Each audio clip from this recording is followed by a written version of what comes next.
Olá, já está no ar mais uma edição do CNJ Especial Coronavírus com as principais ações do Conselho Nacional de Justiça para o combate à Covid-19. O assunto de hoje são as mudanças que tivemos no funcionamento dos cartórios brasileiros por conta da pandemia. Uma delas foi a suspensão ou redução do atendimento presencial ao público para evitar qualquer tipo de aglomeração. E as corregedorias estaduais também estão autorizadas a editar normas para implantar o trabalho remoto dos colaboradores. E para falar sobre isso, eu converso agora por Skype com Jorcenildo Dourado do Nascimento, juiz auxiliar da Corregedoria Nacional de Justiça, e com Alexandre Chini, também juiz auxiliar da Corregedoria. Olá, sejam muito bem-vindos aqui ao programa. Obrigado pelo convite. Eu que agradeço, Mariana. Bom, vamos começar então. Quero saber como é que funciona o alcance desses provimentos, né? Falando numa linguagem mais fácil, são essas novas regras. Todos os cartórios têm que atender essas novas regras?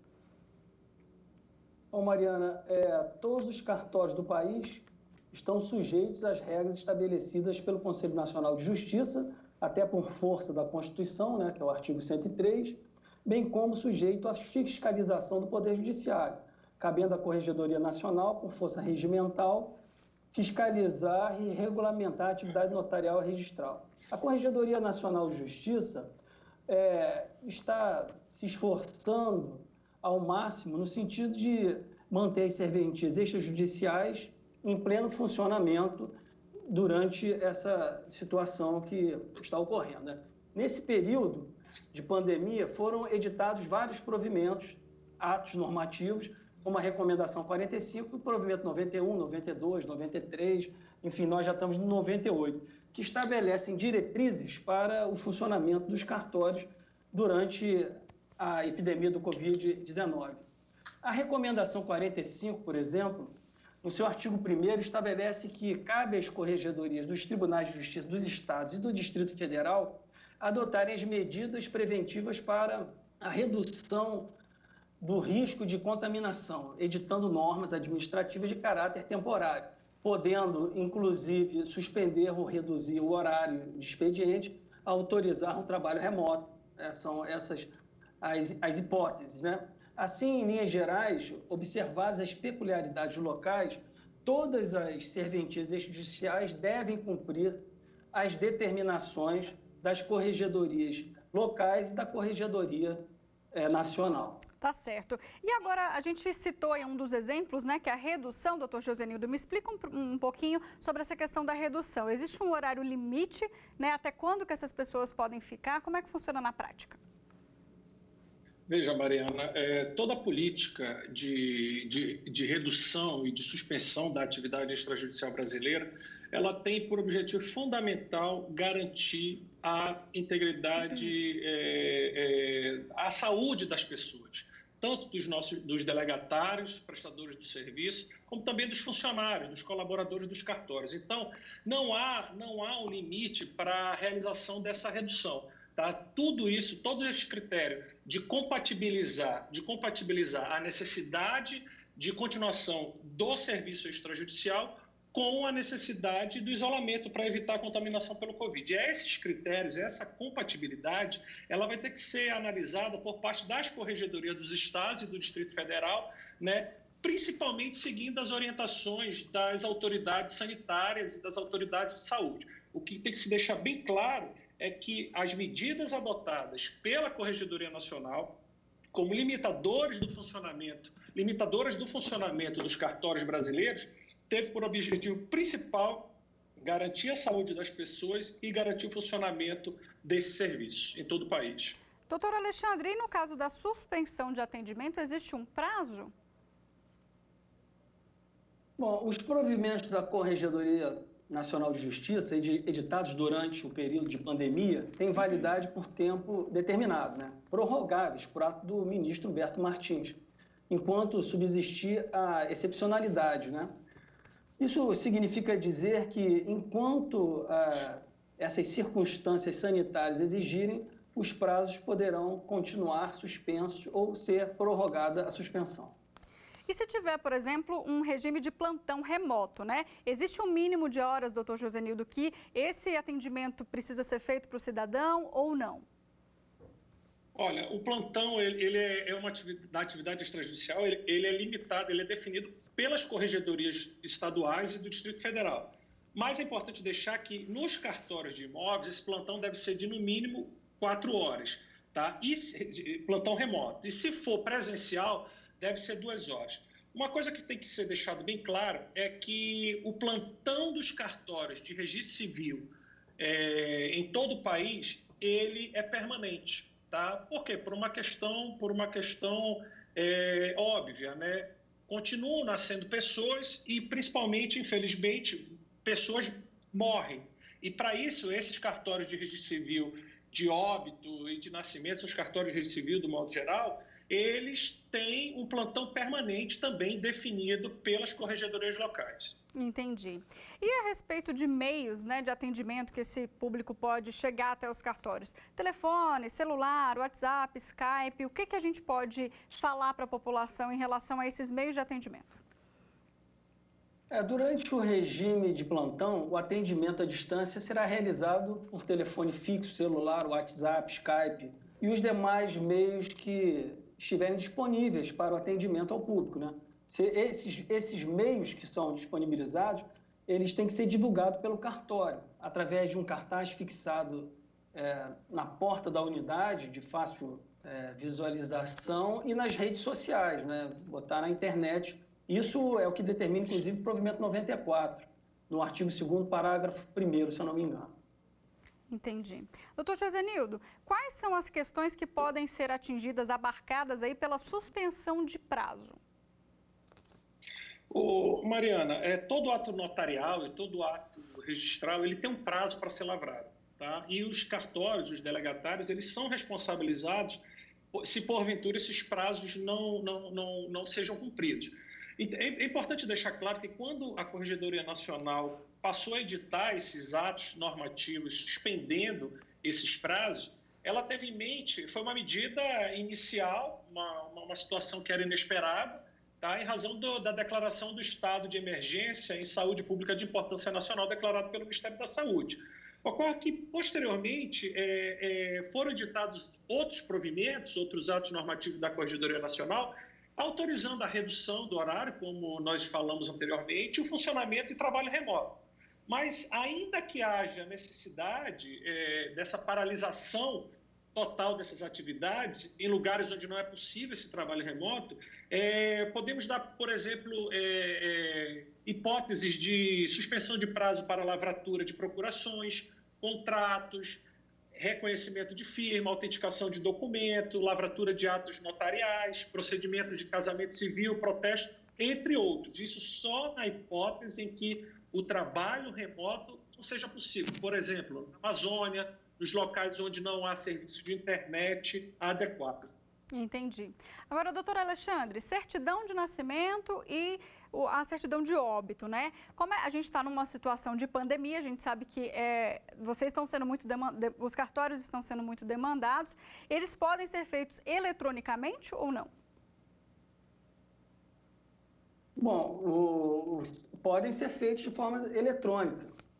O artigo 2º do provimento 91, ele estabeleceu que, no caso de suspensão, por exemplo, do prazo de funcionamento da serventia, ficam os prazos legais dos atos submetidos ao notário registrador ou ao responsável interino pelo expediente automaticamente suspenso. Então, o parágrafo 1º desse referido artigo exclui a suspensão da lavratura do registro de nascimento e óbito. Isso em razões, como o Josenildo já disse, da natureza da atividade do registro civil de pessoas naturais que praticam atos diretamente ligados ao exercício da cidadania. Contudo, o provimento 93 mudou essa regra. O parágrafo 1º do provimento 91, né, que é essa da suspensão, que não suspenderia, uma vez que o artigo 1º do 93, ao tratar dos prazos para a apresentação da declaração, por exemplo, de nascidos vivos, contido no artigo 50 da Lei de Registro Público, prorrogou por até 15 dias o prazo para, após o fim da emergência de saúde pública, para a emissão da certidão, para que seja dada registro. Por exemplo, do mesmo modo, a declaração de óbito poderão ser assinadas pessoalmente pelo declarante no hospital e ser enviada por e-mail para o oficial de registro competente. E depois dos 15 dias, ele se dirige até o cartório para regularizar ou complementar o assento e retirar a respectiva certidão de óbito. Então, ela também pode ser feita de forma eletrônica. Agora, doutor Josenildo, como é que fica a declaração de óbito de uma pessoa que morre, né, em decorrência de alguma doença respiratória, mas não existe a certeza que é a Covid, né? Não tem essa confirmação por exame. Como é que fica? Mariana, é importante essa sua pergunta e também é importante a gente contextualizar os fatos. Quando começou o aumento dos casos de morte por coronavírus, morte por síndrome respiratória aguda grave, tá? Na época, o ministro Toffoli estava na corregedoria estava respondendo pela Corregedoria Nacional e houve a preocupação do número expressivo e crescente de casos de subnotificação. Para isso foi feito uma interlocução junto com o Ministério da Saúde, a fim de que se criasse um protocolo, porque as autoridades de saúde, os serviços de saúde, médicos, enfermeiros também estavam sem saber como proceder. A pandemia é um fato novo, as situações dela decorrentes eram fatos novos, e para isso foi editado pela Corregedoria Nacional e o Ministério da Saúde a portaria conjunta número 1 de 30 de março. E nessa portaria, ela foi ratificada posteriormente também pela portaria número 2, tá? E em ambas portarias ficou consignado que na hipótese de morte por suspeita de Covid-19, tá? Não confirmada por exame, tá? Laboratorial, as autoridades, os serviços de saúde, médicos, enfermeiros que forem lavrar o boletim de óbito deverão consignar a expressão suspeita para a Covid. E a partir daí foi que que o país começou a ver o grande número de situações que poderiam ser, de morte, que poderiam ser atribuídas à Covid, por conta desse protocolo criado pela Corregedoria Nacional de Justiça e o Ministério da Saúde. Entendi. Doutor Josenildo, e no caso de alguém que está no hospital, né, está lá hospitalizado, foi entubado, mas não resistiu e morreu. Não tem um parente, não tem um amigo próximo. Esse corpo ele é sepultado ou cremado sem a certidão de óbito? Qual que é a orientação? Mariana, em situações excepcionais, medidas excepcionais são justificáveis para resolvermos o problema. Nós vivemos uma situação que nunca o mundo, pelo menos dessa atual geração, tem conhecimento. Então, nós começamos a receber informações de que alguns corpos estavam se acumulando. Eu sou do Amazonas e aqui no Amazonas todos viram a situação como ocorreu. Corpos se acumulando em hospitais, em câmaras frigoríficas e o Conselho Nacional de Justiça tinha que tomar uma providência como regulador da atividade extrajudicial para que essa situação fosse minorada. Então, qual a orientação que foi construída em conjunto com o Ministério da Saúde? Ora, as autoridades de saúde, quando vier a óbito pessoas que não possuem, que não foram identificadas ou não tiveram os corpos reclamados pela família, as autoridades deverão consignar no local do boletim de óbito destinado ao nome da pessoa a expressão pessoa não identificada e anotar na declaração de óbito também a cor da pele, idade presumida, estatura, medida, sinais aparentes, vestuário. Se for o caso, fazer até a colheita de material genético. Mas em hipótese alguma, Mariana, pode ser feita a cremação dos corpos. Por quê? Porque essas pessoas serão sepultadas com a identificação do local onde ocorreu o sepultamento, com observância de todos esses requisitos, e, posteriormente, familiares poderão pedir a exumação desses corpos para que o Poder Judiciário, em processo devido, processo legal, consiga identificar essa pessoa, minorando aqueles efeitos deletérios que essa situação excepcional causa à vida das pessoas, das famílias e de todos nós. Entendi. Vamos mudar um pouquinho de assunto, então, doutor Alexandre. Registro de imóveis, né? Como é que fica essa questão remota do registro de imóvel? Nas localidades em que tenha sido decretadas as medidas sanitárias restritivas, o atendimento ao usuário do serviço delegado de registro de imóveis será feito em todos os dias úteis, preferencialmente por meio de plantão à distância, né?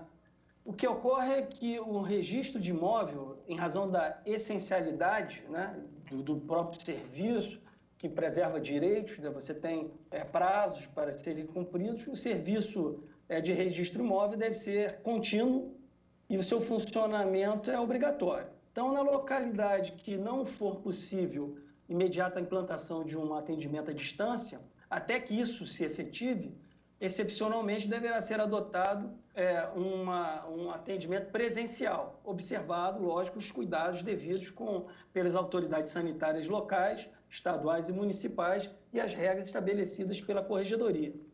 Esse atendimento do registro de imóvel, ele está bem definido no provimento 94, que trata do registro de imóvel. E as cobranças e as intimações, né? Como é que ficam nesse tempo? Elas podem ser feitas eletronicamente? Veja, inicialmente deve-se deixar claro que essas cobranças elas têm a previsão legal, tá? Então, não é possível qualquer tipo de cobrança sem esse aparato, esse substrato legal prévio, tá? Então, como eu disse anteriormente, algumas medidas excepcionais devem ser colocadas em prática para que a gente consiga superar ou então pelo menos minorar os efeitos que essa pandemia tem causado às pessoas. Então, foram editados 2 provimentos, tá? Inovando até então na atividade extrajudicial brasileira. O provimento 97 ele permitiu que a realização de intimações por qualquer meio eletrônico ou aplicativo de mensagem instantânea nos cartórios de protesto, tá? E o provimento 98, também pensando nessa dificuldade, na necessidade das pessoas continuarem isoladas, tá? Permitiu que o pagamento dos emolumentos, das taxas cartorárias, pudessem ser realizados por cartão de crédito, cartão de débito e boleto bancário. Então, essas medidas excepcionais criadas tanto pelo provimento 97 como pelo provimento 98, intimação e pagamento por meios eletrônicos, são medidas que eram necessárias ser colocadas em prática para garantir que as pessoas, dentro de sua residência, dentro de suas casas, pudessem fazer uso dos serviços extrajudiciais. Entendi. A gente vem falando aqui muito de trabalho remoto, né, doutor Alexandre? Existe uma quantidade limite também para funcionários ficarem remotamente em casa? A competência para regulamentar a atividade da atividade extrajudicial é do Poder Judiciário, né, de regulamentar o funcionamento das serventias notariais e de registro. Os notários e registradores e interinos pelo expediente devem observar as determinações das autoridades municipais e estaduais com relação a essas questões sanitárias. A suspensão do atendimento presencial ao público determinado pela autoridade de saúde pública ou por o ato da corregedoria local, editado com base na recomendação 45, que eu já falei, poderá substituir por atendimento remoto através do meio de telefone, por aplicativo, essas plataformas todas, chamada de voz ou outro meio que esteja disponível, sempre observando a regularidade do serviço e a autorização que foi concedida pela corregedoria local, dentro, lógico, do provimento 91. Então, essas regras com relação à quantidade de funcionários e até o horário de funcionamento, desde que observado também a regra mínima estabelecida pela corregedoria, é tratada pelos estados e pelo Distrito Federal. Entendi. Agora, não é toda função também que a gente consegue deixar o funcionário trabalhando remotamente, né, doutor Josenido? Existe essa questão, né, de avaliar o que pode ser feito de casa. É importante deixar claro que nem todos os cartórios brasileiros dispõem de recursos tecnológicos que permitam os seus delegatários, os seus funcionários, substitutos, prestar esse serviço de forma remota. Tá? Então, esse trabalho remoto só será possível se os cartórios possuírem condições e todo esse aparato tecnológico para prestar esse serviço de forma remota. Doutor Alexandre, qual que é a autonomia dos cartórios, né? Até onde que eles são obrigados a seguir essas normas de saúde pública, né? Que a gente já conversou aqui, que o trabalho remoto, a gente está obedecendo essa questão de não fazer aglomeração, atendimento ao público. Então, até que ponto o cartório tem a autonomia? Veja bem, como o Jorcenildo disse, alguns cartórios eles não têm a possibilidade de fazer o atendimento remoto, tem que fazer o atendimento presencial. Então, eles têm que obedecer às regras que foram estabelecidas pela corregedoria local e o notário registrador, ele tem que avaliar também, né? Como que ele vai fazer esse atendimento, a distância que ele vai dar entre cada usuário, quantos funcionários ele vai ter lá na serventia trabalhando. Ele tem uma autonomia, porque ele também é ele que está ali na frente, na guerra, vamos dizer assim, e ele tem que fazer essa avaliação, sobretudo nesses municípios ou nesses cartórios que ficam mais isolados. Nós temos cartório, por exemplo, no Amazonas, como o Jorcenildo bem disse, de registro civil de pessoas naturais, que ele pode me corrigir, mas, se eu não me engano, para você ir subindo o rio, acho que são 20 horas subindo o rio, para descer são 18, 19 horas. Então, a dificuldade e a capilaridade desses cartórios é fantástica. Eles estão presentes em todos os distritos do Brasil. Ele tem uma capacidade de atendimento ao público muito maior, por exemplo, que o Poder Judiciário.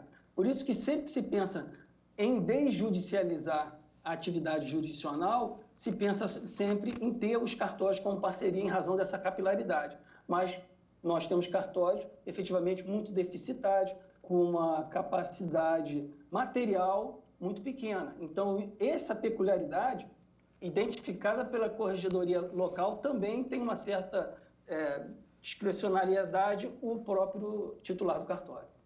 Doutor Jorcenildo, se a gente tiver em desacordo, regras municipais, estaduais ou até federais, né? Como é que o cartório deve proceder? A quem que ele obedece?